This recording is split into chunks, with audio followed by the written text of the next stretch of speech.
दोस्तों, आपका स्वागत है अपनी एसएससी सीजीएल 2025 की प्रैक्टिस सीरीज़ में। इस सीरीज़ का ये लेक्चर नंबर 5 है। 4 लेक्चर में अपन ने टाइप वाइज सवाल करे हैं प्रॉफिट लॉस के। टाइप वाइज सवाल करवाने का रीज़न क्या है कि आप एक टाइप का एक सवाल करो, फिर उसी टाइप का दूसरा, तीसरा, चौथा, ऐसे 4 से 5 बार एक ही चीज़ बार बार लगाओगे तो आपके दिमाग को पता चलेगा कि ये चीज़ तो मेरी देखी हुई है, कहीं ना कहीं वो दिमाग में सेट होएगा। फिर आप जैसे जैसे अपने PYQ प्रैक्टिस करोगे, 120 क्वेश्चन जो मैंने आपको टारगेट दे रखा है डेली के, तो उन क्वेश्चंस को आप करोगे तब ये टाइप्स आपको दिखेगी, तो आपका दिमाग बहुत खुश होगा, आपका डोपामिन रिलीज होगा, अरे ये तो मेरे को आता है। तो ऐसे करके टाइप वाइज सवाल अपन ने कंप्लीट किए हैं। अब आज अपन जो करने वाले हैं वो थोड़े से यूनिक सवाल है, अपने आप में वो अलग भाषा लेके आते हैं, अलग लैंग्वेज में बने होते हैं, थोड़ी डरावनी भाषा होती है उनकी, वो थोड़ी सी वैल्यू भी ऐसी दे रखी होती है कि ये सवाल कैसे होगा। लेकिन आपको एक बात बताऊं, सबसे तगड़ी बात, जिसका नींव अच्छा है, जिसकी फाउंडेशन अच्छी, जिसका बेसिक अच्छा है, उनके लिए सवाल हलवे होते हैं, इनमें भी कुछ नहीं होता। ये सवाल वो होते हैं जिनमें बच्चे 10 से 15% बच्चे इनको सही करते हैं, बाकी बच्चे इनको छोड़ देते हैं, स्किप करके चले जाते हैं। तो अपन यही करेंगे, इन सवालों को कैसे ब्रेक करते हैं। सबसे इंपॉर्टेंट चीज़ आज के लेक्चर में अपन यही सीखेंगे कि इन क्वेश्चंस की जो लैंग्वेज होती है उसको कैसे ब्रेक करके उनकी इन्फॉर्मेशन को अपन एज ए बेसिक यूज करेंगे। ठीक है, अब बिना देरी के अपन अपना लेक्चर शुरू करते हैं। रीढ़ की हड्डी सीधी करो, एक घूंट पानी पियो, पूरा फोकस स्क्रीन पर करो। पहला क्वेश्चन, आप वीडियो पॉज करके पहले खुद से करने की कोशिश करो, 100% है वो आपसे सोल्व हो जाएगा। बेसिक एकदम ओनली बेसिक लगाओ, फिर इसका जो एग्ज़ाम अप्रोच है वो मैं आपको डायरेक्ट बताऊंगा कैसे। 30 सेकंड का सवाल है, ये सारी चीज़ें, तो आप एक बार खुद से पॉज करके सवाल को सोल्व करो। अपन सोल्व करते हैं दो अप्रोच से, एक एग्ज़ाम में कैसे इसको अप्रोच करना है, मॉक्स में कैसे अप्रोच करना है, और अपने जो प्रैक्टिस है उसमें इसको कैसे अप्रोच करते हैं इन क्वेश्चंस को। ये अप्रोच अपन इधर लिखेंगे, पहले बेसिक लिखते हैं। आदित्य ने वस्तु X को 23% लाभ पर और वस्तु Y को 13% की हानि पर बेचा। पूरे लेन देन में उसे 180 रुपये का लाभ हुआ। यदि वस्तु X की कीमत Y से 90 रुपये कम है तो वस्तु Y की कीमत क्या होगी। अपने को पूछा है वस्तु Y की कीमत, तो अपन क्या करते हैं, CP लिखते हैं, X की क्या लिखते हैं, Y की क्या लिखते हैं। Y की हमने मान ली कि Y रुपये CP है, तो X की CP क्या होगी, Y माइनस 90, Y माइनस 90। तो SP क्या होगी, X पे इसको 23% का लाभ हो रहा है, मतलब इसका 123%, और वस्तु Y 13% की हानि पर, तो इसकी SP क्या होगी, इस Y का 13% की हानि मतलब 87% पे हुई। अब अपना जो कंसेप्ट है वो क्या अप्लाई करना है कि पूरे लेन देन में उसे 180 रुपये का लाभ हो। अभी तक अपने कुछ नहीं, बस जैसे बताया वैसे लिखा है। अब आगे भी अपने को यही करना है, जो बोला है वही करना है कि पूरे लेन देन में 180 का लाभ हुआ है, लेकिन ये बोला कि यहाँ प्रॉफिट है, यहाँ लॉस है। प्रॉफिट और लॉस होके 180 रुपये का लाभ हुआ, मतलब कि प्रॉफिट माइनस लॉस बराबर 180। ये अपने को इक्वेशन दे दी इसने अपनी लैंग्वेज में, बट अपने ने इसको गणित की भाषा में लिख लिया। अब प्रॉफिट कितना हुआ, देखो प्रॉफिट 23% है, ये 100% की वैल्यू है, तो लिख दो 23 की, y माइनस 100 गुणा 23/100, माइनस लॉस कितना है 13%, ये 100% की वैल्यू है, तो 13 की लिख दो, y लिख दी, बराबर कितना है 180। इसको सोल्व करना है, इसको सोल्व करते हैं, देखो कैसे, 23y माइनस ये 90 है, सॉरी यहाँ पे 90 है, तो 23 नामा 207, 270 माइनस 13y बराबर 18,000 आ गया, क्योंकि ये 100 उधर चला जाएगा, यहाँ से निकाल दो। 10y बराबर ये उधर चला जाएगा, जोड़ दो इसको, 2070 कितना आया 07002, ये 10 से 1 0 कट गई, क्या आई 2007। क्या टाइम लगा, नहीं लगा। अब इसको एग्ज़ाम में कैसे अप्रोच करना है वो सीखो, क्योंकि ये तो थोड़ा सा बेसिक से अपने लिया तो टाइम लगा, बट इसमें भी ज़्यादा टाइम नहीं लगता, कम ही टाइम लगता है। अब एग्ज़ाम में कैसे करना है, एग्ज़ाम में आपको पता चल गया कि वस्तु Y की कीमत निकालनी है, तो इसको Y मान लिया, X की कीमत क्या है Y माइनस 90। अब इसने क्या पूछा है कि वस्तु Y की कीमत क्या है, अपने को इक्वेशन दी है कि पूरे लेन देन में 180 का लाभ हुआ, तो प्रॉफिट माइनस लॉस बराबर 180 लिखना है। तो प्रॉफिट कितना हुआ, इसका 23%, y माइनस 10/100 गुणा 23, माइनस इसका लॉस कितना हुआ, इसका 13%, किसका y का, लिख दो 13y/100 बराबर 180। क्या ये वही इक्वेशन ही बन गई। यहाँ पे मैं 10 क्यों लिख रहा हूँ, ये 90 है, ये 90 लो, लिखो 23y माइनस 207, 23 नामा 207 माइनस 13y बराबर 180, ये है 2 0 इधर वाली आ गई, ये कितना है 10y, इसको इधर लिख दो 18,000, 2070 कितना आ गया 07002, 0 से 0 कट गया। ये एग्ज़ाम अप्रोच है। एग्ज़ाम अप्रोच में क्या करते हैं, जो इसने अपनी लैंग्वेज में जो इक्वेशन दी है उस इक्वेशन को अपने को इक्वेट करनी होती है। एकदम बेसिक है, कुछ नहीं होता, बस आप इंफॉर्मेशन दिए उसको ब्रेक करते जाओ, सवाल आराम से सोल्व होगा। क्वेश्चन 2 को पॉज करके आपने कर लिया होगा, अब मैं सॉल्व करवाता हूँ। देखो क्वेश्चन को पढ़ो।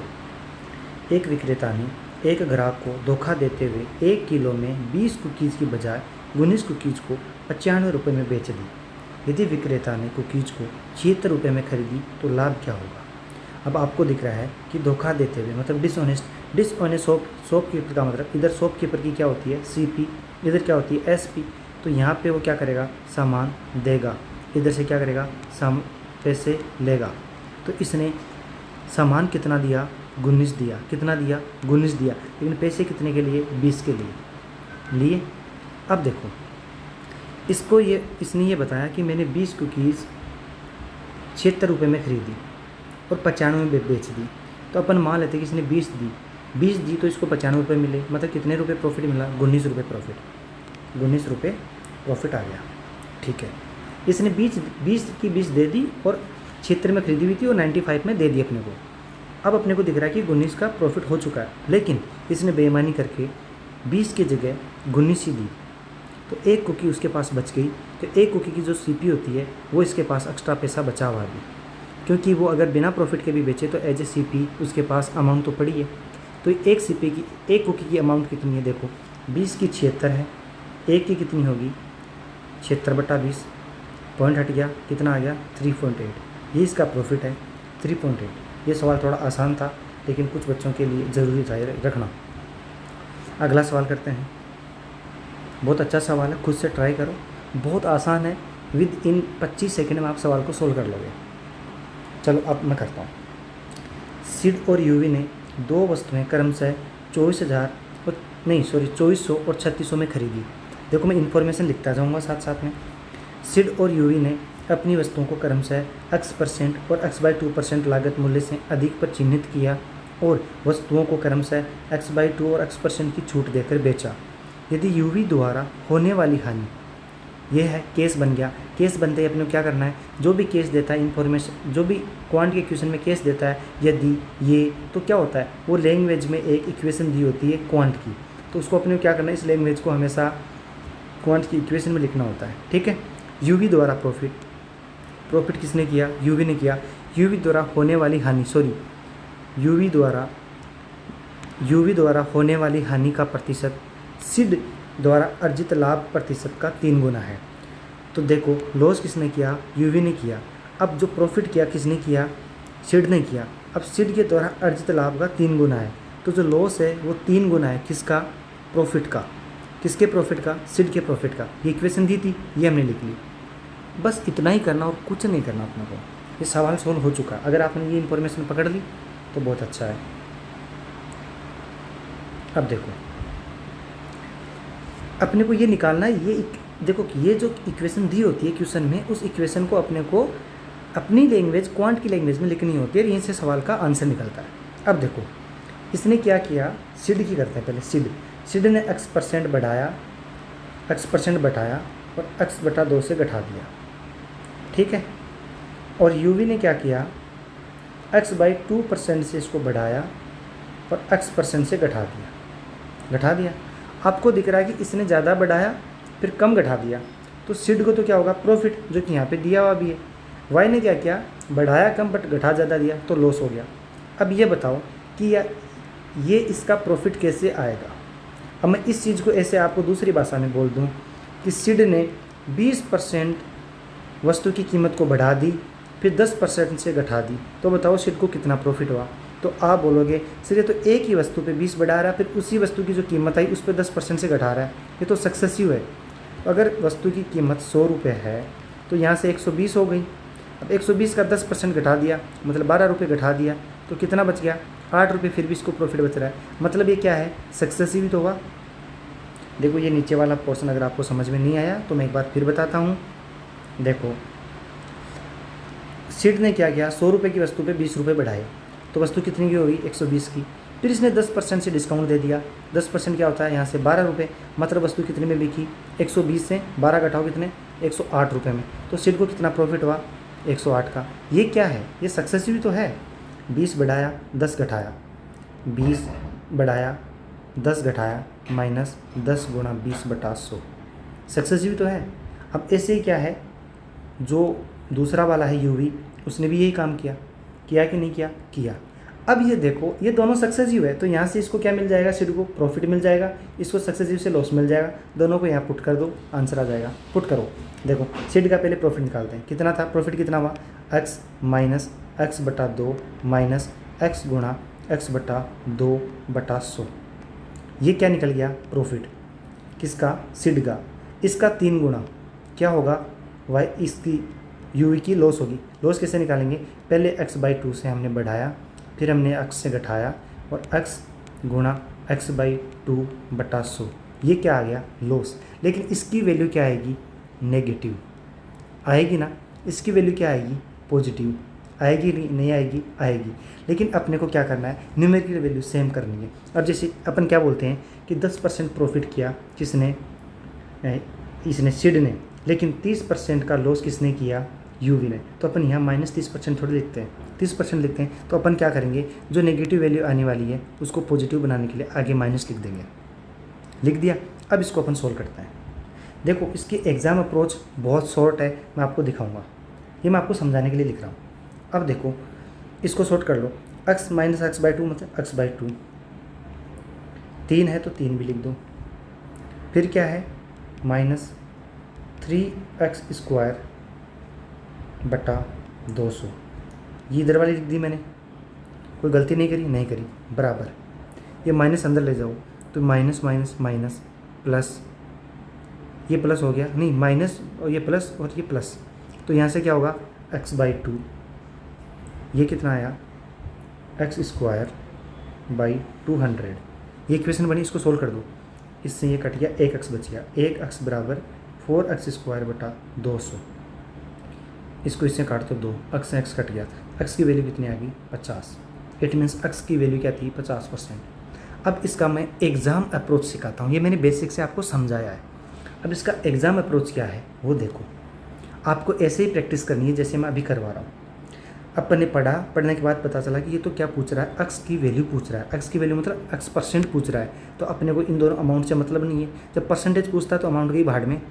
बाकी अपने को ये दिख रहा है कि ये क्या कर रहा है, ये एक बार अमाउंट बढ़ा रहा है, एक बार घटा रहा है परसेंटेज से, सक्सेसिव लगेगा। तो मेरे को पता चल गया कि 3 प्रॉफिट इक्वल टू लॉस।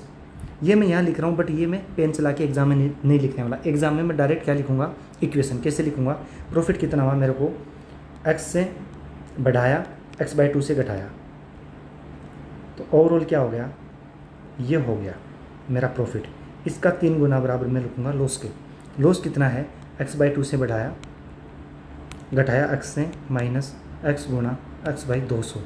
फिर मैं दिमाग में लगाऊंगा कि इसकी वैल्यू तो नेगेटिव आएगी, तो मैं इसको क्या कर दूंगा, माइनस से ये। फिर इसको मैं सोल्व कर दूंगा, सोल्व करते क्या आएगा, x बराबर 50%। लेकिन ये सवाल अगर आपको एग्ज़ाम या मॉक में दिखता है तो आप पक्का इसको छोड़ के भाग जाते हैं। लेकिन अब आगे से कभी नहीं भागने वाले इन सवालों को देख के, क्योंकि आपको क्या करना है, क्वेश्चन को ब्रेक करना है। क्वेश्चन को लैंग्वेज की, क्वेश्चन की जो लैंग्वेज है तो उसको ब्रेक करते ही क्वेश्चन सोल्व हो जाता है। तो गणित को हमेशा आराम से टाइम दो, पढ़ो, सवाल अपने आप बनेगा। चौथा सवाल, ये यहाँ पे आंसर लिखा है। मैं कुछ हेल्प गूगल से लेता हूँ, क्योंकि ये मैं इंग्लिश में लिखता हूँ, फिर हिंदी गूगल से, ChatGPT से करवा लेता हूँ। तो अगर कभी हिंदी में थोड़ी दिक्कत होती है तो आप अंग्रेजी देख लिया करो। ऐसा नहीं होगा कि दोनों में ही कभी गड़बड़ मिलेगी, बहुत रेयर ही मिलेगी। देखो पढ़ो सवाल को। एक दुकानदार किसी वस्तु पर इस तरह से मूल्य अंकित करता है कि 12% की छूट देने के बाद भी उसे 17% का लाभ होता है। यदि उसने वह वस्तु इतने रुपए में खरीदी थी तो बताइए उसने उस वस्तु पर कितना मूल्य अंकित किया था। ये कंसेप्ट अपना टाइप वाइज में बचा हुआ था। ये एक ही कंसेप्ट है जो प्रॉफिट लॉस के उन 4 लेक्चर में मैंने नहीं करवाया था, बेसिक कंसेप्ट। अब मैं ये पहले बेसिक कंसेप्ट बता देता हूँ। एक फॉर्मूला है, देखो मैंने बहुत कम फॉर्मूले आपको याद करवाए, बहुत ही कम, शायद 1 या 2 फॉर्मूले, शायद 2 फॉर्मूले बताएं। ये तीसरा लिख लो। देखो जब भी मार्क प्राइस की बात करता है, जब भी कॉस्ट प्राइस की बात करता है, तो इनको कैसे लिखते हैं, इनका क्या फॉर्मूला होता है। देखो मार्क प्राइस से क्या होती है, ज़्यादा होती है, तो अपन क्या करेंगे, 100 में कुछ जोड़ देंगे। क्या जोड़ देंगे, प्रॉफिट जोड़ देंगे। प्रॉफिट परसेंटेज, तो मार्क प्राइस आ जाएगी। कॉस्ट प्राइस क्या होती है, थोड़ी कम होती है, तो क्या करेंगे अपन 100 में से डिस्काउंट को घटा देंगे। क्या कर देंगे, घटा देंगे। ये मैंने आपको याद करने का तरीका बताया, ताकि मार्क प्राइस बटा कॉस्ट प्राइस का ये रेशियो होता है। ये फॉर्मूला लिख लो आप। क्या मार्क प्राइस थोड़ी ज़्यादा होती है तो अपन क्या करेंगे 100 में थोड़ा प्रॉफिट जोड़ देंगे, क्योंकि ऊपर प्रॉफिट तो आता है। जैसे कॉस्ट प्राइस क्या होती है, थोड़ी कम होती है, तो अपन क्या करते हैं, घटाते क्या डिस्काउंट, तो डिस्काउंट डाल देते हैं। ये वाला आप फॉर्मूला लिख लो। अगर आपको नहीं पता तो अपने स्वीट से नोट्स बनाते चलो, जो कंसेप्ट होते हैं वो लिखते चलो। अब देखो ये सवाल आपने कर लिया होगा, अब अपन करते हैं। ये बोल रहा है कि इस तरह अंकित करता है, मैं लिखता हूँ मार्क प्राइस बटा CP कि 12% की छूट देने के बाद भी, 12% की छूट मतलब डिस्काउंट कितना, 12% देने के बाद भी 17% का लाभ होता है। 17% का लाभ होता है मतलब 100 प्लस यहाँ पे P लिखते हैं, P% मतलब 17, तो MP बटा CP क्या आ गया, 117 बटा 88 आ गया।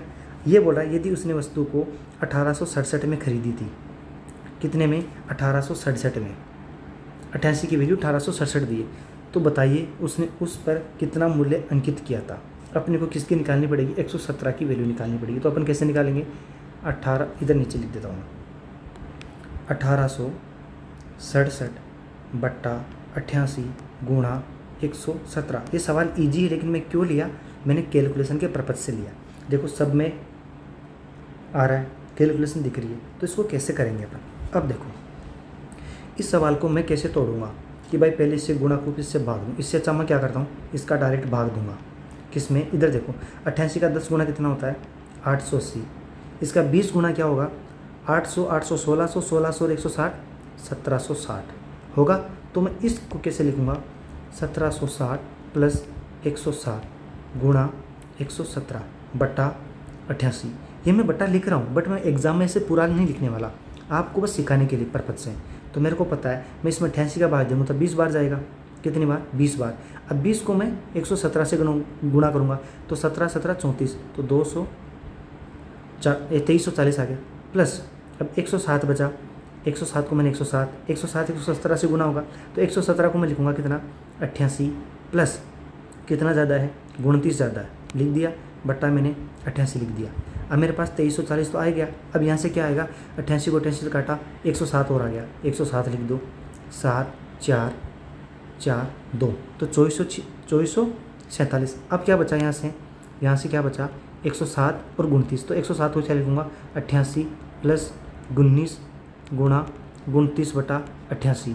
तो आपको पता 88 से 88 गया तो कितना बचेगा, 29। इसमें 29 जोड़ दो, 29 जोड़ा तो कितना आ गया, 2476 आएगा। ये दिख ही रहा है 2476 प्लस यहाँ से देखो कि 29 गुणा 19 बटा 88।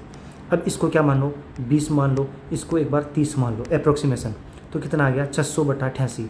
600 बटा 88 इसका अपन भाग देंगे, अप्रोक्स ये 9 मान लो, कितनी बार गया, लगभग 6 बार गया, या 7 मान लो। तो अपन 2476 में 6 या 7 के आसपास देख लो, कोई वैल्यू है क्या, देखो 2476 का मतलब 2480 82 के पास, 2480 बैंक देखो ये वाली वैल्यू आ गई अपनी, क्योंकि ये मैंने अप्रोक्सीमेशन किया है। आपको दिख रहा है कि 6.5 के आसपास, तो 6.5 जोड़ेंगे तो देखो एग्जैक्ट आ रहा है, देखो 2476 प्लस 6.5 आया कितना, 2482। तो आप ऐसे भी कर सकते हो, नहीं ये तो ऑप्शन ही दूर दूर पड़े हैं भाई, अरे इतनी गलत मेहनत कर दी, ऑप्शन ही दूर दूर, आप तो अप्रोक्सीमेशन डायरेक्ट ले सकते थे।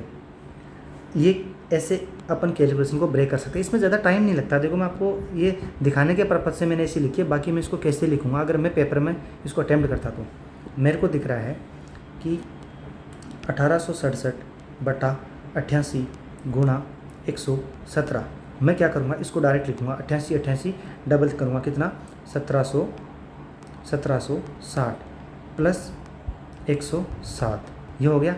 अब मैं 1760 को यहीं छोड़ जाऊँगा, यहाँ लिखूँगा मैं 2340 प्लस, अब मेरे 107 है और 117 को लिखूँगा मैं 88 प्लस 29, लिख दिया। अब यहाँ से मेरे को दिख रहा है क्या, 1 और 1 से कट गया, 107 लिखूँगा प्लस, अब मेरे पास जो बचा उसको मैं क्या लिखूँगा, 88 प्लस 19 गुणा 29।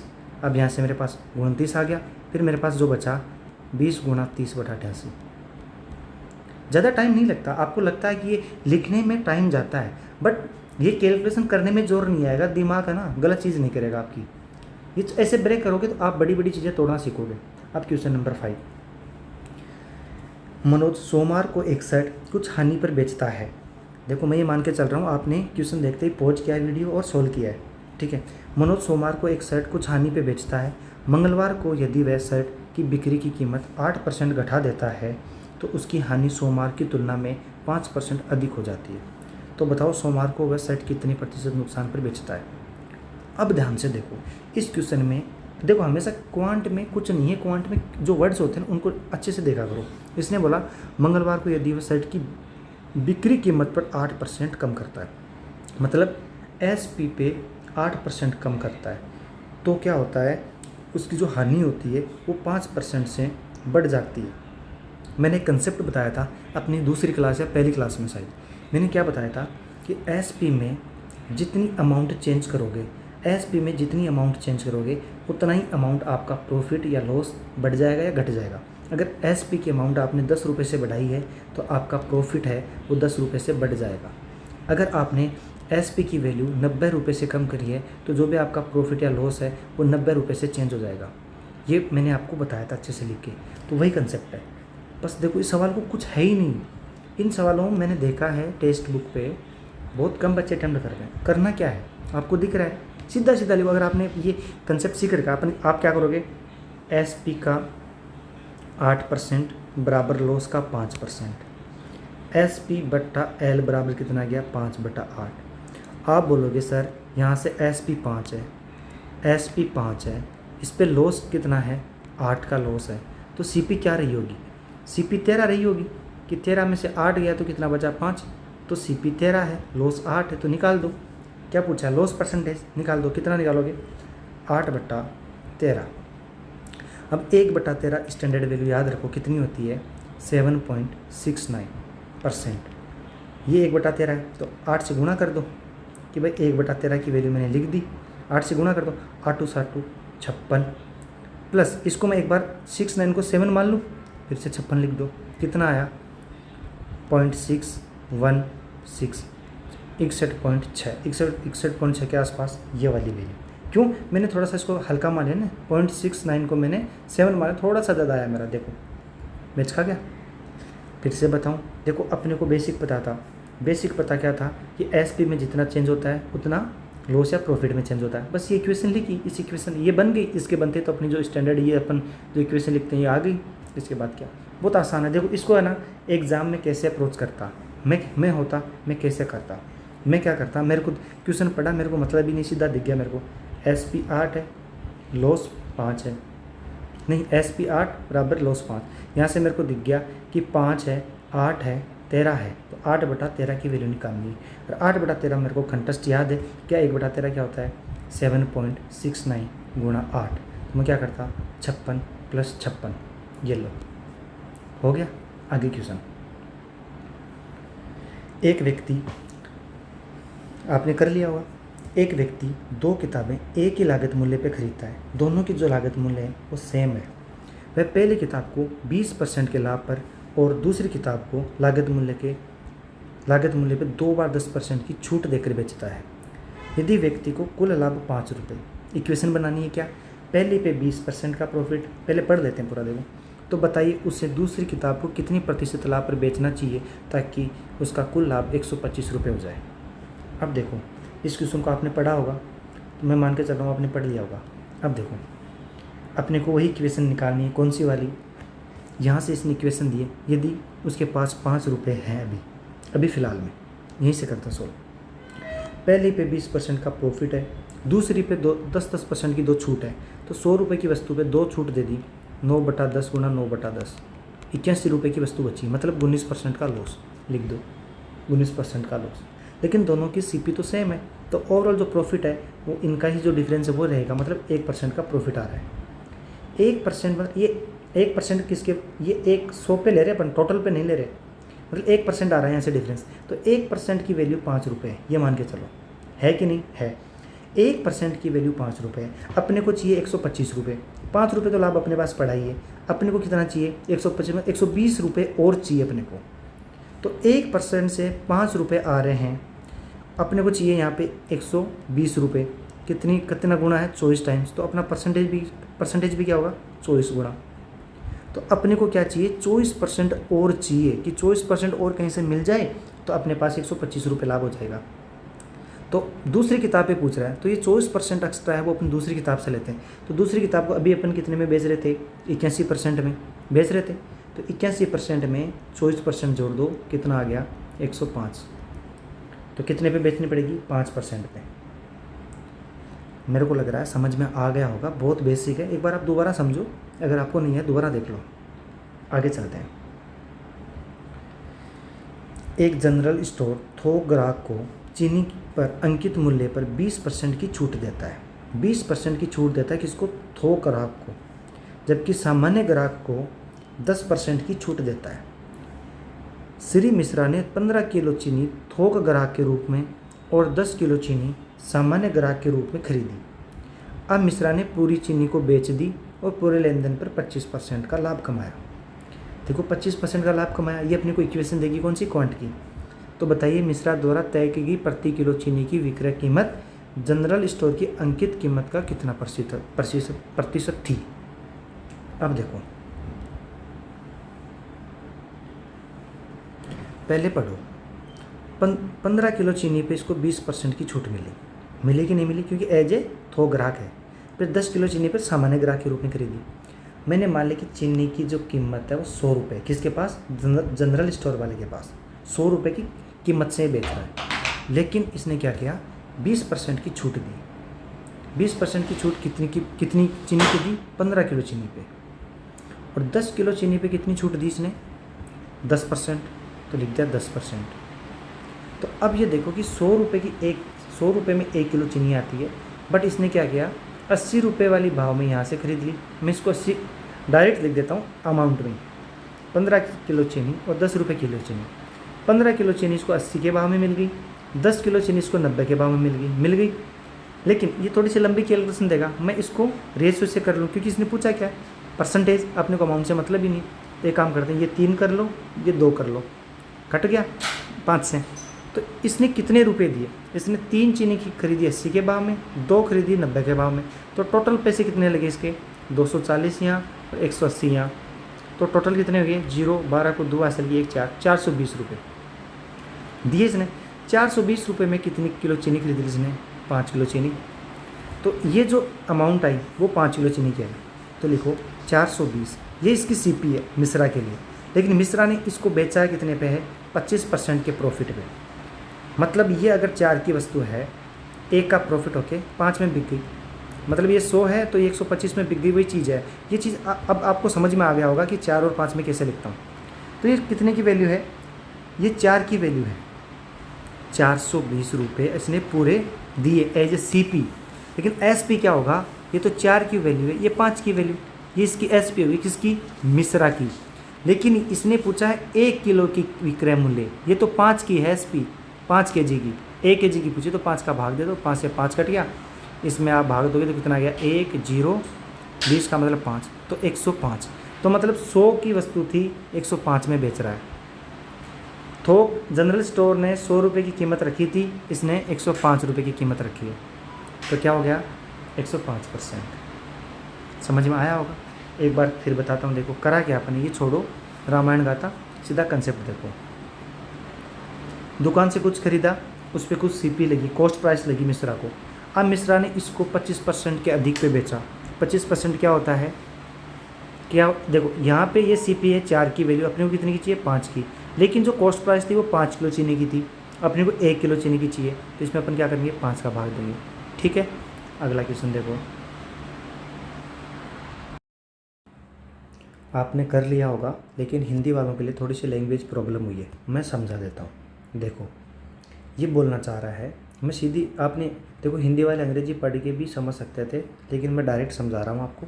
देखो 22.5% कच्चा माल उपयोग नहीं हो सका, तो 22.5 की पहले फ्रैक्शन वैल्यू क्या होगी, 22.5 का मतलब 45 का आधा, तो लिख दो 45 का आधा। और 45 की फ्रैक्शन वैल्यू क्या होती है 9/20, तो कितनी हो गई ये टोटल 9/40। ये डायरेक्ट आपको लिखनी होती है, ये इतनी मैंने आपको करके दिखाई है, बट आपको लिखनी है 9/40। अब देखो टोटल 40 अपनी रॉ मटेरियल है, इसमें से 9 वेस्ट हो गया, बचा कितना 31। अब जो 31 बचा ये बड़ा काम का है। देखो क्या बोला है, 80% of the cost of raw material used. तो रॉ मटेरियल जो यूज्ड हो रहा है इसकी 80% कॉस्ट क्या है, was added as the cost of manufacturing. तो अपन ऐड कर ली, तो अपनी सीपी कितनी होगी टोटल 40 रुपये तो ये लगे, प्लस अपने पास इसने क्या बोला कि 80% of the cost of raw material used. कितना यूज कर रहे हैं मटेरियल 31, क्योंकि 9 तो ख़राब हो गया, तो ये वाली क्या हो गई अपनी मैन्युफैक्चरिंग कॉस्ट कितनी हो गई 31 गुणा 4/5, ये अपनी सीपी हो गई। अब बात करते हैं कंसेप्ट की। अब ये कंसेप्ट अपने से पूछ क्या रहा है वो अपन डिस्कस करते हैं। देखो आगे ये बोल रहा है, if Ramanna could sell his product at a price to earn an overall 20% profit after offering a discount of 20%, तो how many times of the total cost of the raw material purchased was the markup price for the product. अब देखो इसने ये बोला है कि जो product बना है उस प्रोडक्ट को कितना मार्कअप करे, जो मार्कअप प्राइस है मार्कअप प्राइस को कितना टाइम्स बढ़ाए ताकि इस पे 20% का डिस्काउंट दे। तो जो सीपी है इस सीपी पे अपने को 20% का प्रॉफिट है। यहाँ पे एसपी आएगी, सीपी पे 20% का प्रॉफिट होकर एसपी अपन सेल करेंगे। मार्कअप प्राइस हाई होती है, इस पर डिस्काउंट देते हैं, इस पर डिस्काउंट देने के बाद एसपी आती है। तो ये बोलना चाह रहा है कि जो सीपी है, जो कॉस्ट प्राइस है, कौन सी कॉस्ट प्राइस, रॉ मटेरियल की, अपनी ओरिजिनल नहीं, ये रॉ मटेरियल वाली 40, इस 40 को कितना टाइम्स बढ़ा के यहाँ पे एज ए मार्कअप प्राइस लिखा है, ये पूछ रहा है। तो अपन क्या करते हैं, पहले मार्कअप प्राइस निकाल लेते हैं, क्योंकि अपने को ये तो 40 तो पता ही है, रॉ मटेरियल की जो कॉस्ट है वो अपने को 40 पता है।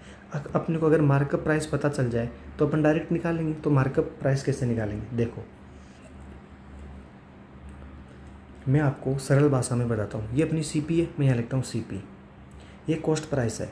अब मैं बोलता हूँ कि सेलिंग प्राइस क्या है, इसकी 20% ज़्यादा, तो इसकी 20% ज़्यादा कितनी होती है 6/5, तो ये क्या हो गई सेलिंग प्राइस हो गई। अब मैं बोलूँ कि सेलिंग प्राइस है, मार्क प्राइस क्या है, कि मार्क प्राइस जब 100 रुपये है, इस पे 20 का डिस्काउंट देंगे तो 80 में क्या होगी सेलिंग, मतलब सेलिंग 4 है, मार्कअप 5 है, यही तो है। तो ये सेलिंग प्राइस है, ये कितने की वैल्यू है 4 की वैल्यू है, कितने की है 4 की वैल्यू है। अपने को कितने की चाहिए 5 की, तो 5 से गुणा कर दो। अब ये वैल्यू किसकी आ गई, बताओ पूरी वैल्यू किसकी आ गई, पूरी वैल्यू अपनी आ गई मार्कअप की। ये मार्कअप प्राइस आ गई, कैसी आई देखो दोबारा बताऊँ, दोबारा सुनो। अपनी सीपी है, इस सीपी से एसपी जाने में अपने को क्या करना पड़ेगा 20% बढ़ाना पड़ेगा सीपी को, तो हमने बढ़ा दी 6/5 से, तो ये क्या बन गई एसपी। और एसपी कितनी है 4 है, क्यों, क्योंकि जो मार्कअप है वो 5 है, उस पर 20% का डिस्काउंट है, तो 5 से 4, तो ये किसकी वैल्यू है 4 की वैल्यू। अपने को कितने की चाहिए 5 की, तो ये मार्कअप बन गया, ये मार्कअप प्राइस है। अब इस मार्कअप प्राइस में अपन सीपी का भाग दे देंगे, तो क्या अपने पास टाइम्स आ जाएगा, आ जाएगा। अब अपन क्या करते हैं, ये जो सीपी है ये अपनी टोटल कॉस्ट प्राइस है, ये अपनी टोटल कॉस्ट प्राइस है, ठीक है। लेकिन यहाँ पे जो अपन भाग देने वाले हैं वो इस सीपी का नहीं देंगे, इस सीपी का नहीं देना हमें क्या करना है, ये रॉ मटेरियल को जो यूज हुआ है उस 40 का भाग देना, इस 40 का भाग देना अपने को, ठीक है। ओके, अपन अभी ये वैल्यू निकाल लेते हैं। पहले ये मैं मिटा देता हूँ, ये मिटा दिया। सीपी कितनी है 40 प्लस 31 को 4 से गुणा करो, 1×4 124, सीधा सीधा हो गया है तो बट्टे 5। अब इस 5 को मैं इधर गुणा करके 200 लिख दूँ सीधा, हाँ सर लिख दो, तो मैं यहाँ 200 लिख देता हूँ कि 200 प्लस 124/5, ये अपनी सीपी मैंने यहाँ लिख दी। अब इसको गुणा कर दो 6/5 गुणा 5/4, ये अपनी मार्कअप प्राइस आ गई टोटल। अब इसकी काटापीटी कर दो, 5 से 5 कट गया, ये 3 बार कट गया, ये 2 बार कट गया, तो 3/2। अब ये वैल्यू कितनी होगी 324 गुणा 3/2 और 5 10। अब इसको गुणा करो 972, दिख रहा है सीधा सीधा कि 34 72 3 3 9, तो 972/10 वैल्यू कितनी आएगी 97.2। ये क्या है मार्कअप प्राइस है सेल।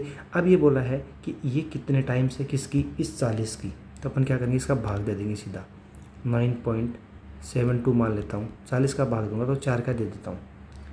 97.2 में 40 का भाग दोगे तो इसमें 4 का भाग दे दो, कर दो 2 बार 8, 1 और 7 4 बार 16, 1 और 2 3 बार। आ गया आंसर? आ गया। अब देखो इस क्वेश्चन को आप एग्ज़ाम में कैसे करते, एग्ज़ाम वाली अप्रोच और बताता हूँ। देखो थोड़ा लेंथी जा रहा है बट आप समझो इस क्वेश्चन को, कितना बड़ा दिख रहा है। अपन इसको क्या करेंगे, अपन सीपी लिखेंगे। सीपी क्या हो गई, 40 तो ये हो गई। यहाँ अपन ने क्या लिखा था, 9/40 लिखा था, ये तो लिखा था, ये ख़राब हो गया वो, तो अपने को पता है 9 गई 31 बची।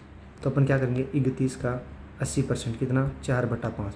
तो टोटल सीपी लिखेंगे कितनी, 200 और ये 324/5, ये अपनी सीपी है। अब अपन क्या करेंगे, जो मार्कअप प्राइस है वो लिखेंगे 324/5 गुणा, अपने को क्या पता है कि ये सीपी है, एसपी जाने में 6/5। अब अपने को पता है ये एसपी है तो मार्कअप कैसे जाएगा, 5/4।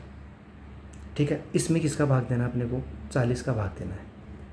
कर दो सीधा सीधा, 5 से 5 कट गया, 5 से 5 कट गया, ये 3 और 2, ये 3 और ये 2, तो कर दो 324 है 972 बट्टा ये 40 है और ये 10 है 400, 2 जीरो गया 9.72। एक से एक में अगर आप क्वेश्चन को अच्छे से पढ़ते हो, क्वेश्चन की इन्फॉर्मेशन को ब्रेक कर लेते हो तो बहुत आसान है। अगला आपने कर लिया होगा, इसको जल्दी से करते हैं। देखो क्वेश्चन को ब्रेक करेंगे और सीधा करेंगे, बेसिक नहीं समझाऊंगा इसमें, ठीक है। अमित और बिलाल कदम से 15,000 और 2,000 में सामान खरीदते। अमित अपने सामान को x% पर मूल्य वृद्धि करता है, x% की मूल्य पर वृद्धि करता है, जबकि बिलाल अपने सामान पर 2x% से मूल्य वृद्धि करता है, 2x% से मूल्य वृद्धि करता है, x% की छूट देता है, x% की छूट देता है। यदि दोनों को समान लाभ होता है तो x का मान ज्ञात कीजिए।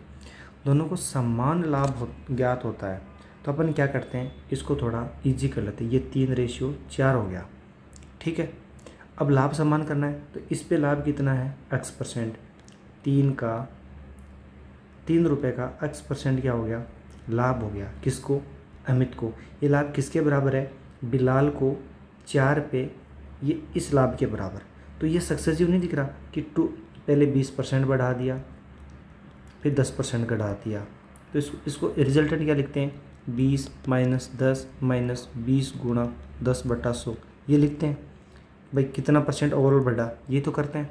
तो यहाँ अपन क्या करेंगे, 4 वस्तु है, 2x से बढ़ाया, मैंने क्या किया, मैं लिख रहा हूँ इसका मैं इतना % लिख रहा हूँ, 4 का ये % लिख रहा हूँ, प्रॉफिट ये तो 2x - x - 2x गुणा x/100, ये है परसेंटेज। ये हो गया अपना इसका ये परसेंटेज।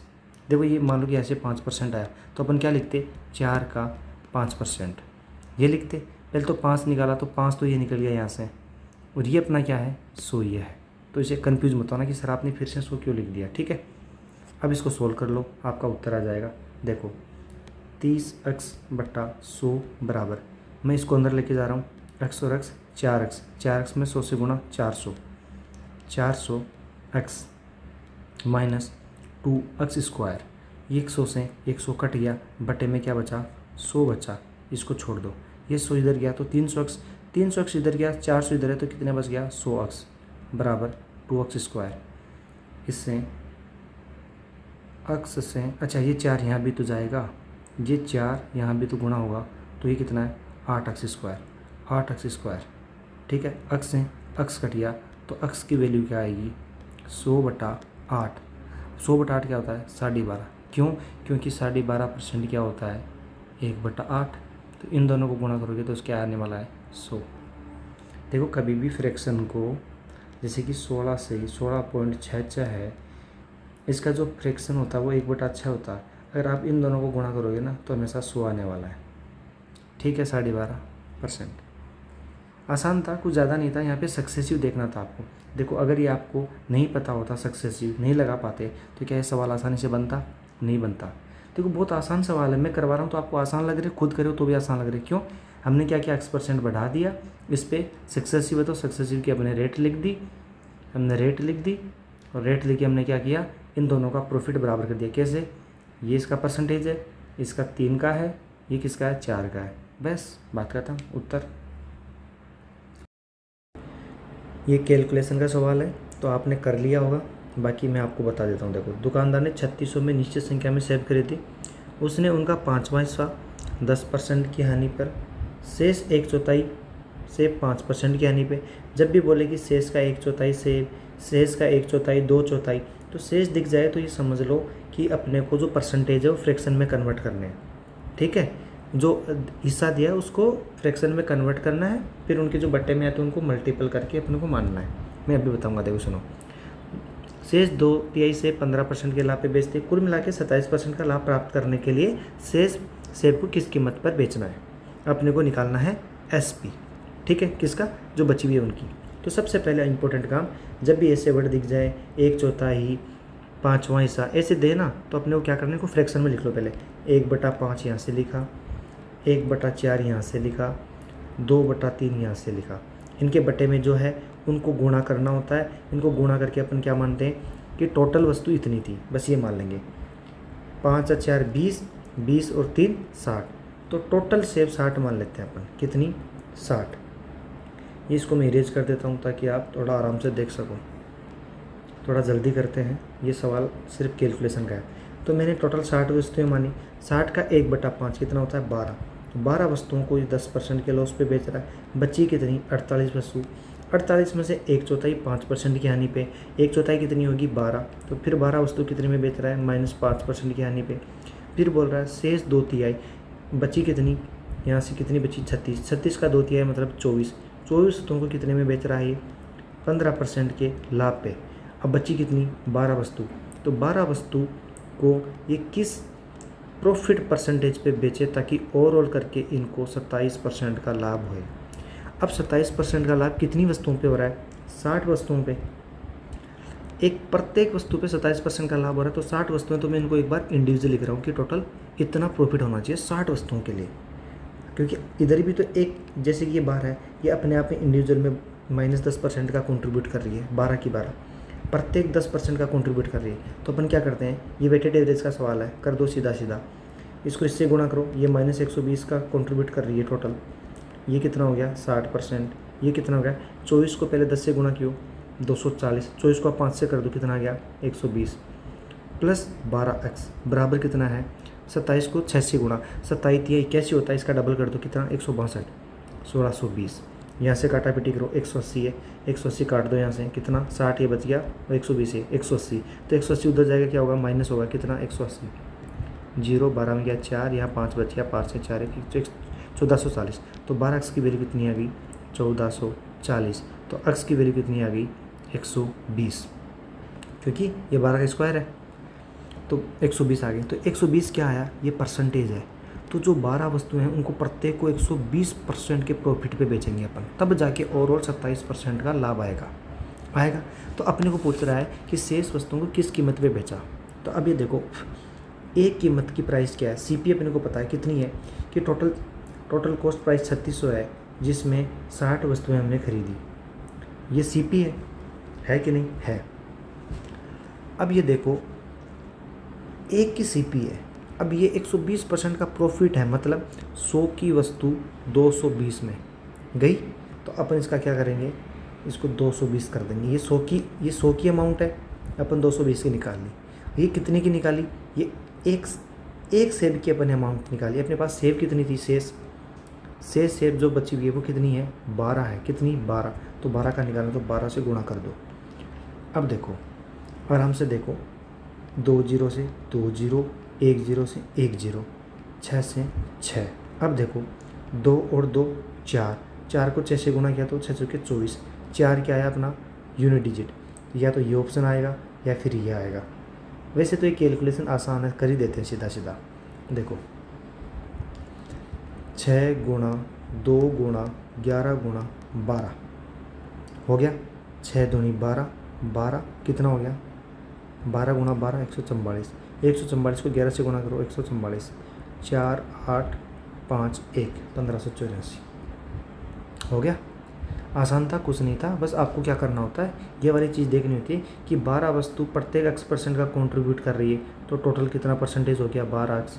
इधर क्या होता है कि प्रत्येक वस्तु 27% का कंट्रीब्यूट कर रही है, तो 60 कितना है, बस इक्वेट करना होता है, आसान सवाल होते हैं।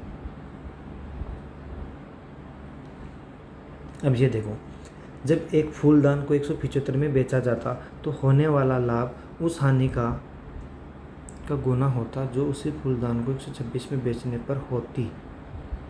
ये गड़बड़ हो गई सवाल, ये देख के मैं दोबारा डाल दूंगा।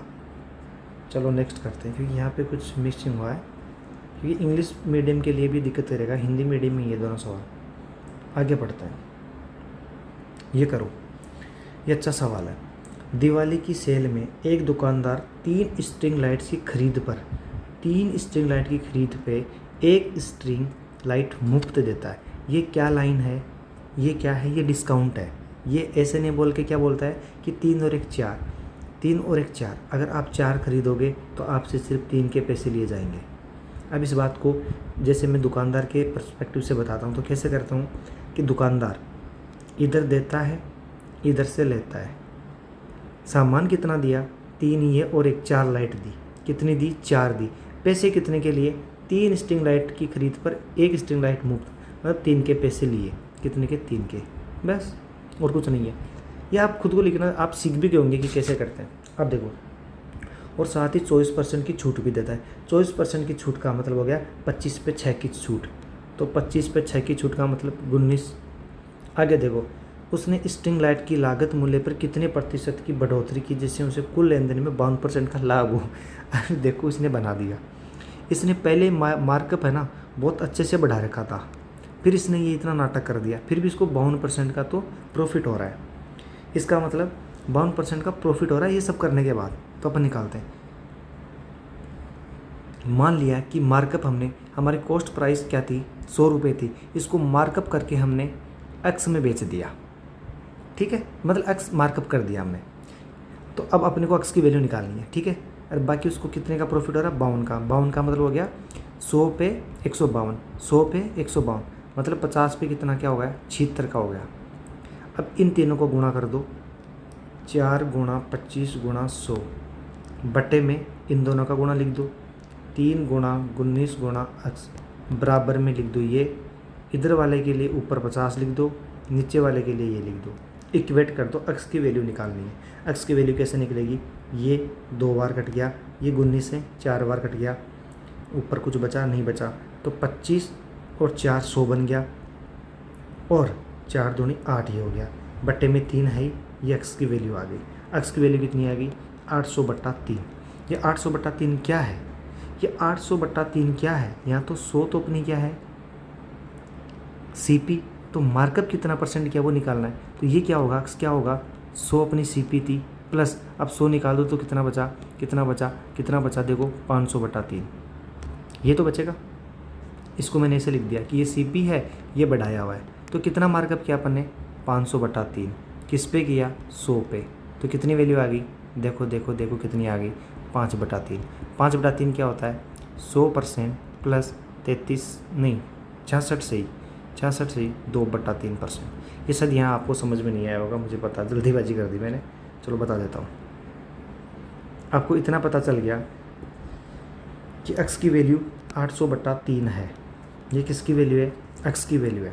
तो अपने को ये देखना है कि इसको कितना मार्कअप किया, तो मैं क्या करूँगा, 800/3 जो मार्कअप है उसको -100/100, ये परसेंटेज वैल्यू दे देगा कि कितना मार्कअप किया, गुणा 100 कर दो, 100 से 100 कट गया, 100 से 100 कट गया, इसको लिख दो 800 माइनस 300/3 बराबर 500/3। यहाँ से इसको भाग दोगे तो 166 से ही 2/3% आएगा। हो गया। अगला क्वेश्चन, अंकिता ने 3 खिलौने बेचे। पहला खिलौना 1500 में 25% के लाभ पे बेचा, 1500 में 25% के लाभ पे बेचा। देखो शब्दों का खेल, गणित। दूसरा खिलौना 2800 में 50% की हानि पे बेचा, और तीसरा खिलौना 3500 में 25% के लाभ पे बेचा, तो उसका कुल लाभ या हानि प्रतिशत ज्ञात कीजिए। देखो आसान सवाल है, बस शब्दों का ध्यान रखना। अब देखो अपने को कुल हानि और लाभ पूछा है, 1500 में 25% के लाभ पे, तो इसकी सीपी क्या रही होगी, 25% का लाभ मतलब ये 5 की वैल्यू है। 5 की वैल्यू कितनी है 1500, 1 की वैल्यू 300 है। अपनी सीपी कितनी है 4, क्योंकि देखो 25% का लाभ पे बेचा है, ये 5 की वैल्यू है। अपनी सीपी क्या है 4। अपने देखो प्रॉफिट या लॉस किस पे निकलता है सीपी पे, तो मैं वही कोशिश कर रहा हूँ। ठीक है, अपनी सबकी सीपी जानने की। तो सीपी क्या हुई इसकी 1200। 1200 पे प्रॉफिट कितना हुआ 300 रुपये का, पहली वस्तु। दूसरी देखो, दूसरा खिलौना 2800 में 50% की हानि पे बेचा। अब 50% की हानि पे मतलब ये 50% सीपी बची। अगर प्रॉफिट होता तो अलग बात है।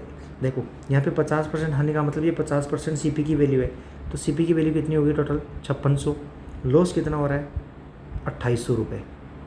तीसरी देखो, तीसरा खिलौना 3500 में 25% के लाभ पे, फिर से 100 की वैल्यू 125 में मतलब 5 में, 4 की वस्तु 5 में, ये 5 की वैल्यू है। कितनी है 5 की वैल्यू 3500, एक की कितनी आई 700, तो 4 की कितनी आएगी 2800। तो 2800 क्या आ गया अपना सीपी। इस पे प्रॉफिट कितना है 700। बोल रहा है कि कुल लाभ या हानि प्रतिशत। अब आपको दिख रहा है कि कुल हानि होनी है, प्रॉफिट वाला उड़ा दो। हानि 2800 है और प्रॉफिट 1000 है मिला के, तो 1800 रुपये की क्या हो गई हानि होगी। कितने पे हो गई 56 और 12, 56 और 12 68। 68 में 28 जोड़ोगे कितना आएगा 90। ये तो आएगा, ये तो डायरेक्ट ही कट गया। 1/6 आ रहा है, 1/6 तो यहाँ पे ऑप्शन में है ही नहीं, कुछ गड़बड़ हुई। एक बार मेरे को देखने दो। अपन ने इसको काउंट करने में गलती करी है। 12 और 58 68, 68 में 28 जोड़ना था भाई, कितना आया 6 और 9 96। तो ये हो गया 1800 बट्टा 9600, 2 0 से 2 0 कट गया, कितना आया 9 बट्टा, इसको क्या लिखोगे 48। तो 9/48 है, इसको आप क्या करोगे 3 का दे दो वापस 3/16। अब आपको पता है 3/16 इसको कैसे लिखोगे 3/16। 1/16 की वैल्यू आपको पता होनी चाहिए। क्यों 1/8 कितना होता है 12.5%, तो इसका आधा कितना 6 सही 6.25%। इसको 3 से गुणा करोगे तो क्या आएगा 18.75% आ गया। नेक्स्ट,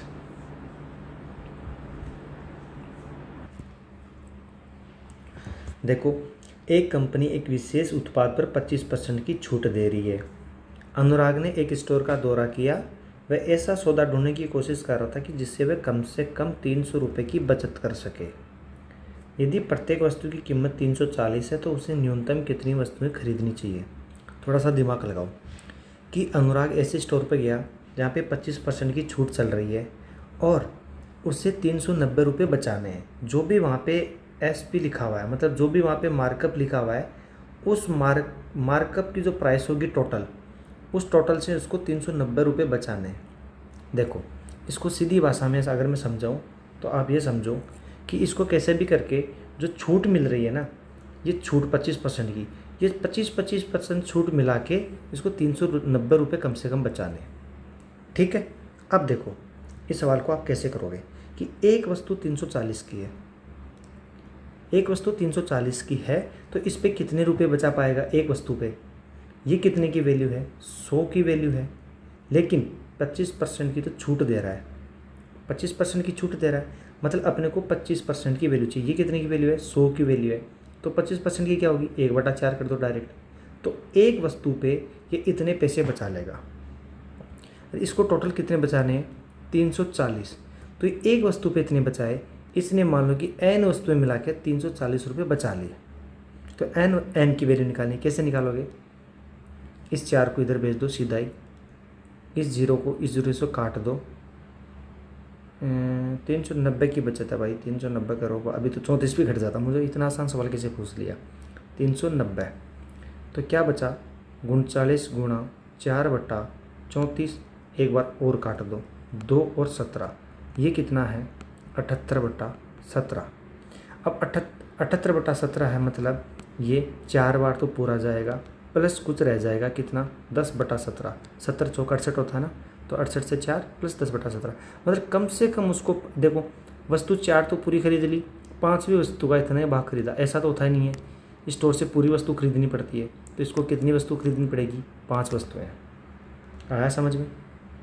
फिर बताता हूँ, हल्का सा देखो 10 सेकंड का सवाल है ये मैक्सिमम, कि 340 की कीमत है, 1/4 बचा रहा है, एक्स वस्तुएँ खरीद रहा है, टोटल 390 है। टक टक कर दो, टक से गुणा कर दो, टक से भाग कर दो और निकाल दो। ठीक है, ये मैं नोटेड देता हूँ तो इसमें लिख के दे दूँगा आपको। आगे देखो, कर लिया होगा, वरना देखो, एक किताब का लागत मूल्य 50% से अधिक अंकित किया गया। 100 की वस्तु को 150 में अंकित किया गया और इसे M% और 10% की 2 क्रमिक छूट देने के बाद बेचा गया और अर्जित लाभ 8% था। मतलब कि इस पे 2 छूट देंगे, एक 10% की और एक M% की। यदि 2 छूट देने के बजाय अंकित मूल्य पर उसी प्रतिशत से क्रमिक रूप से बढ़ाया जाए तो लाभ प्रतिशत क्या होगा। सक्सेसिव का फॉर्मूला लगाओ या सक्सेसिव से इसको कर लो। देखो, 150 रुपये की वस्तु को ये कर रहा है 108 रुपये में।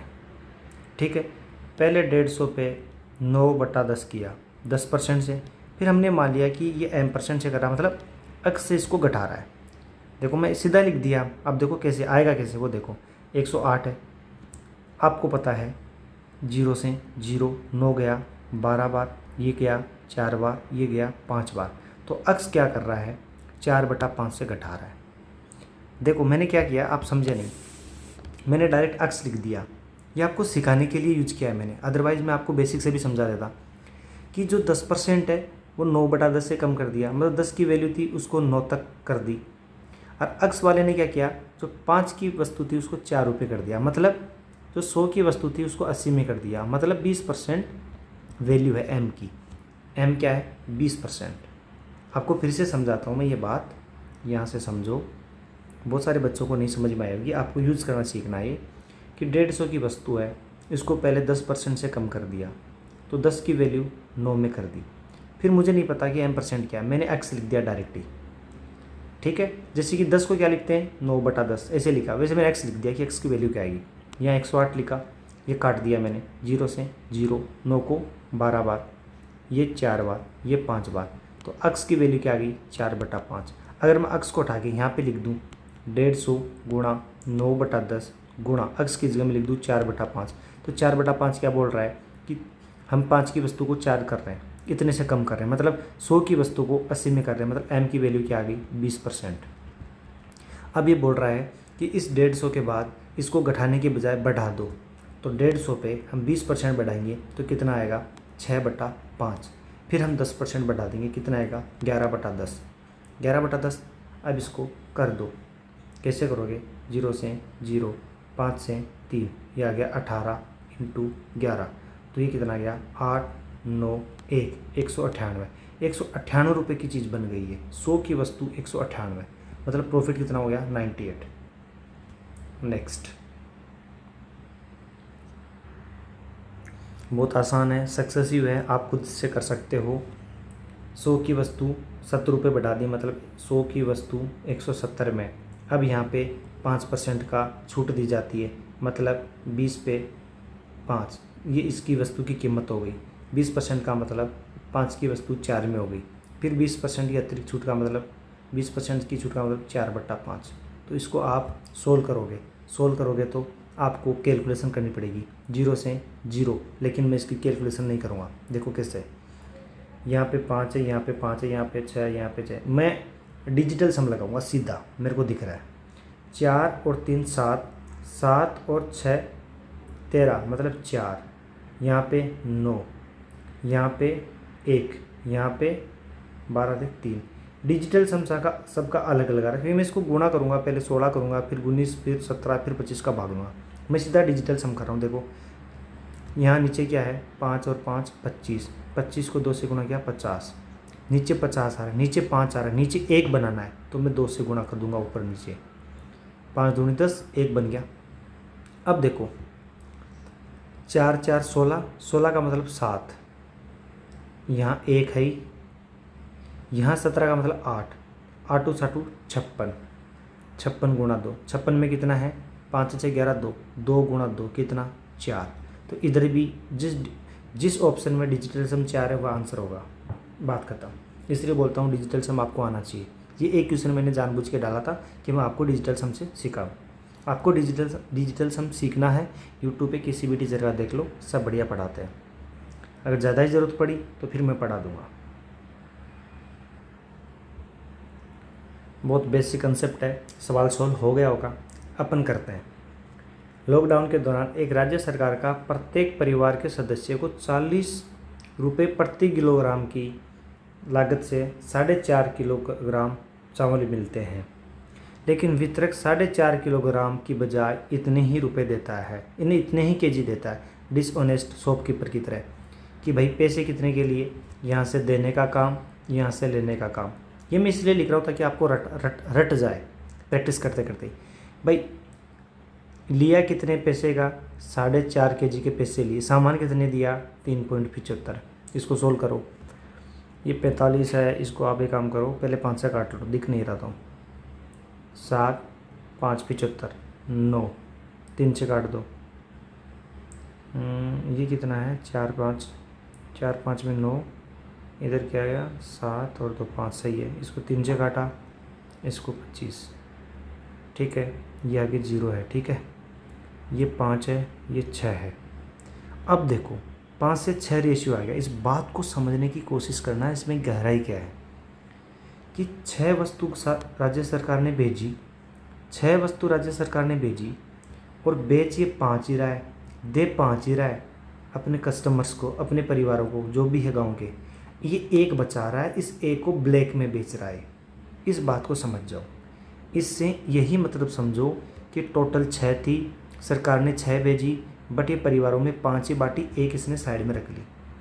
तो जितनी भी वस्तु आई, अब देखो आगे पढ़ो एक बार। जमा किया गया चावल ब्लैक मार्केट में 2 गुने दाम पर बेचा गया।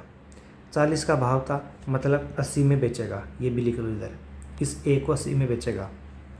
उसने सरकार को दिखाया कि उसने 2700 किलोग्राम चावल वितरित किए। इसने टोटल कितने किए, 2700 किलोग्राम चावल। पकड़े गए जाने पर उसे ब्लैक मार्केट में कमाई गई राशि का 125% जुर्माना वसूला गया। तो जुर्माना राशि ज्ञात कीजिए। अब देखो सरकार ने 6 केजी भेजा तो इसने 1 केजी रख लिया, लेकिन सरकार ने तो 2700 भेजा है। सरकार ने 2700 भेजा है, तो इसमें से कितना गफला करा, 6 में 1 गफला करा, मतलब इतना इसने गफला कर लिया, इतना केजी इसने रख लिया, इतना केजी राइस इसके पास पड़ा है। अब इस राइस को डबल रेट पे बेच रहा है, यहाँ से 40 में आया, डबल बेच रहा, मतलब 80 में। ये इसके पास क्या आ गई, टोटल कमाई आ गई। ये इसकी कमाई है, क्या है, इसकी कमाई। लेकिन सरकार ने इसको पकड़ लिया और बोला कि बेटा तूने जितने कमाए, अगर तूने 100 रुपये कमाए हैं तो हमें 125 रुपये दे। कि जितनी राशि कमाई उस राशि का 125% जुर्माना, मतलब तूने 100 कमाया तो हमें 125 दे, क्योंकि तूने ब्लैकमेलिंग करी, तेरे को 25 रुपये एक्स्ट्रा भर दूँ। तो ये क्या कर रहे हैं कि 4 रुपये कमाए तो इनसे 5 रुपये ले रहे हैं, इससे 5 रुपये इसने 4 कमाए तो राज्य सरकार इससे 5 रुपये वसूल रही है। मतलब अगर ये 4 की वैल्यू है तो हमें 5 की वैल्यू फाइंड करनी है। अब कर दो, फटाफट काट दो। ये 6 है, ये कितनी बार जाएगा देखो, 6 चौके 24, ये 450। इसके बाद आप क्या करोगे, इस 4 को काटोगे। कैसे काटोगे, 20 बार। ये 100 बन गया। ये 45 है तो 45,000 ऑप्शन है। मैं फिर से बताऊं, देखो सिंपल कुछ नहीं है, बहुत आसान चीज़ें। बेसिक से जाओगे आसान रहेगा। देखो 2700 टोटल आया, इसमें 1/6 ब्लैकमेलिंग कर रहा है। इतने केजी चावल इसने ब्लैकमेल में रख लिए, इनको डबल रेट में बेच रहा है। 40 में आया थे, 80 में बेच रहा है। अब सरकार ने क्या किया कि इसने इतने रुपए इकट्ठे करे ना, इन पे 125% लेगा कि इनका 125% दे। तो ये 100 की वैल्यू है तो 125 की पूछ रहा है। बस सिंपल। इसको क्या लिखोगे, 5/4। इसकी काटापीटी करोगे तो आंसर आ जाएगा। आगे देखो, ये सवाल बहुत आसान है, आप खुद से कर लोगे, कमेंट में आंसर करना।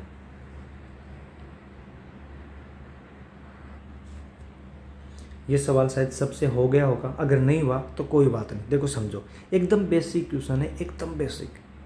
देखो ये अगर एग्ज़ाम में आ गया, मॉक में आ गया, तो बच्चे 10 से 15% बच्चों के सही होते हैं क्वेश्चन। आपको लग रहा है कि आसान है, मैं करवा रहा हूँ तो आपको आसान दिख रहे हैं। देखो आप पढ़ो इसको। ए एक वस्तु को अंकित मूल्य से 5 रुपये कम में बेचता है। ए एक वस्तु को अंकित मूल्य से 5 रुपये में कम में बेचता है और उसे बिक्री मूल्य पर 5% का कमीशन मिलता है। देखो, वही वस्तु व्यक्ति बी द्वारा अंकित मूल्य से 15 रुपये कम पर बेची जाती है और उसे बिक्री मूल्य पर 15% का कमीशन मिलता है। यदि दोनों ए और बी को बराबर कमीशन राशि मिलती है तो वस्तु का अंकित मूल्य क्या है। कितना सिंपल कंसेप्ट है।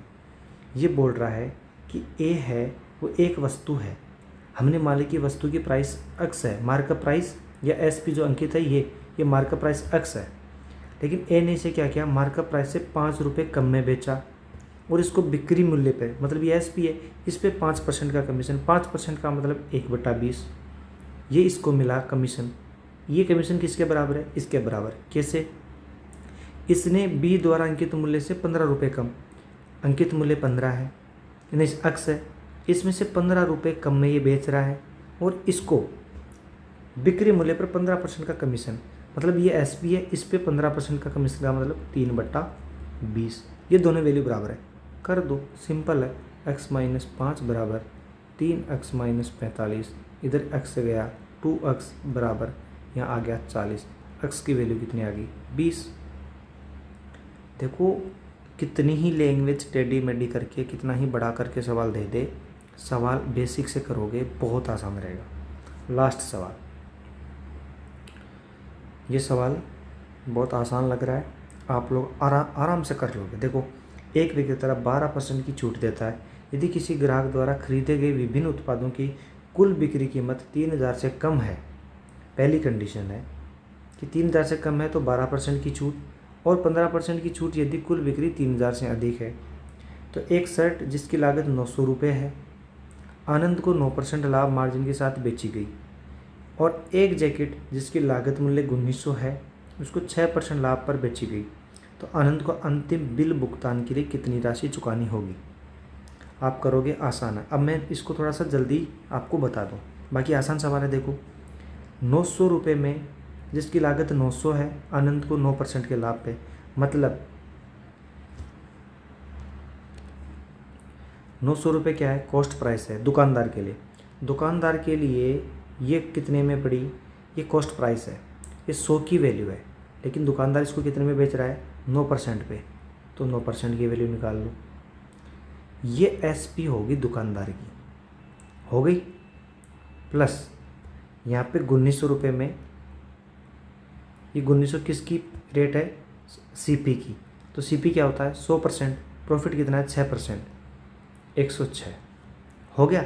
ये दोनों क्या हो गई, एसपी, ये एसपी है। तो इन दोनों एसपी पे क्या करेगा ये, इसको क्या करना है, इसको वो लेनी है, क्या छूट लेनी है। बोल रहा है कि आनंद को अंतिम बिल भुगतान के लिए कितनी राशि चुकानी होगी। अब ये दोनों एसपी है, ये कितनी होगी, ये टोटल अपने को निकालनी है। अगर ये 3000 रुपये से ऊपर हो गई ये टोटल एसपी, तो अपने को 15% का डिस्काउंट मिलेगा। अगर ये एसपी 3000 से कम है तो हमें 12% का डिस्काउंट मिलेगा। तो इसको सोल्व करोगे, कैसे करोगे, देखो 2 जीरो से 2 जीरो कट गया, इसको गुणा कर दो 9 से, तो 81 तो इधर आ गया, 9 इधर आ गया, प्लस ये 2 जीरो से ये 2 जीरो कट गया, इसको क्या लिखोगे, इसको लिख दो चाहे इसको लिख दो, चलो मैं इसको लिख देता हूँ। इसको क्या लिखोगे, 100 + 6, पहले लिखोगे 1900, फिर 5 × 95, 6 × 114, तो 114 कैसे लिखते हैं, ऐसे लिखते हैं, हो गया। तो 19 और 9 कितना हो गया, 19 और 9 28 हो गया, प्लस 81 और 114, तो 81 और 114 कितना हो गया कि भाई 81 में 14 जोड़ा 195, तो 2995 रुपये हो गए। कितने हो गए, 1995 रुपये टोटल एसपी हो गई। अब इस पे कितना डिस्काउंट मिलेगा, ये तो कम है तो 12% डिस्काउंट मिलेगा, तो इसको टोटल कितना पे करना पड़ेगा, कितना पे करना है, ये 12 है, मतलब 12% है, मतलब 3 कि 25 पे 3 की छूट देगा, मतलब अपने को निकालना है 23, ये 22/25, ठीक है। अब इसको आप गुणा भी कर सकते हो, बाकी 11 का मल्टीपल देख लो, क्योंकि 22 है, 11 का मल्टीपल देखोगे 6 और 4 10, 6 4 10 नहीं 6 नहीं सॉरी 6 और 4 10, 10 और 2 12 नहीं है, 6 5 11, 11 और 2 13, ये भी नहीं है, ये हो गया, ये भी नहीं है, 6 3 9, नोट 2 11, ये हो गया, सीधा ही आ गया आंसर। आप ऐसे भी बचा सकते हो। देखो मैंने क्या किया, ये तो बहुत छोटा, आप खुद ही कर लोगे भाई। 2995 है, इसको 22 से गुणा करना, क्या करोगे, 0 0 9 9 और कितना 5 लिख दोगे, 5 9 5 9 9 0। क्या आ नहीं रहेगा ये आ जाएगा, आप समझ गए होंगे शायद। जो मैंने कंसेप्ट समझाया वो आप ये कैलकुलेशन कर लेना अगर कुछ मिस्टेक हुई है मेरे से तो। बाकी अभी 2 क्वेश्चन हो रहे हैं, वो दूसरी पीपीटी में, वो मैं और निकाल लेता हूँ। ये एक अपनी टाइप रह गई थी सेल्स टैक्स वाली, ये अपन करते हैं। देखो इसमें कंसेप्ट है वो लिख लो। जो सेल टैक्स होता है ना, ये सेल टैक्स हमेशा एसपी पे लगता है, बस एक कंसेप्ट लिख लो, नोट्स में लिख लो। टैक्स का अगर गलती से क्वेश्चन आ जाए, सेल टैक्स हमेशा एसपी पे लगता है, बस बात खत्म। अब सवाल सोल्व करते हैं, देखो फटाफट। एक पुस्तक का बिक्री कर सहित विक्रय मूल्य इतना है, 956.34। ये क्या है, ये क्या है, ये एसपी है विद सेल टैक्स। तो देखो मान लो कि अपनी जो एसपी है वो 100 रुपये है, मान लिया हमने कि एसपी 100 रुपये, नहीं सीपी मान लो आप, एक काम करो सीपी, क्योंकि अपने को कॉस्ट प्राइस पूछिए। तो सीपी 100 रुपये है, सीपी 100 रुपये है और शॉपकीपर को 15% प्रॉफिट बनाना है, तो एसपी क्या हो गई, 115 रुपये। सीपी 100 रुपये में मान ली, एसपी होगी 115 रुपये, 15% का प्रॉफिट। बट अब एसपी के ऊपर अपने को टैक्स लगेगा। मैंने क्या बोला कि जो भी टैक्स लगेगा वो एसपी पे निकालना है। कितना परसेंट है, 10%। तो इसका 10% कितना हो गया, 11.5। तो टोटल एसपी क्या हो गई, 115 तो शॉपकीपर के पास गए, 11.5 गवर्नमेंट के पास एज ए सेल टैक्स गए। तो टोटल कॉस्ट कितनी लग गई, 126.5। ये एसपी होगी टोटल। ये किसके बराबर है, 956.34 के बराबर। हमें किसकी वैल्यू निकालनी है, कॉस्ट प्राइस 100 की वैल्यू। तो इतने की वैल्यू ये है, तो 100 की वैल्यू कैसे निकलेगी, 126.5 इंटू 100। अब एक कैलकुलेशन बड़ी भयंकर सी दिख रही है, देखो 7 अच्छा 13, 13 और 5 13 और 5 13 और 5 18, मतलब डिजिटल सम 9 है। 6 से 12, 12 और 5 17, 8 है। 8 से 14, 14 और 5 19, 19 का मतलब 1 है। 5 और 5 थोड़ा 7, सबका डिजिटल सम अलग लगा रहा है ऑप्शन का। जस्ट मेरे को 10 सेकंड 15 सेकंड लगी, मैंने चेक कर लिया। अब मैं सीधा डिजिटल सम लगा दूंगा, देखो कैसे।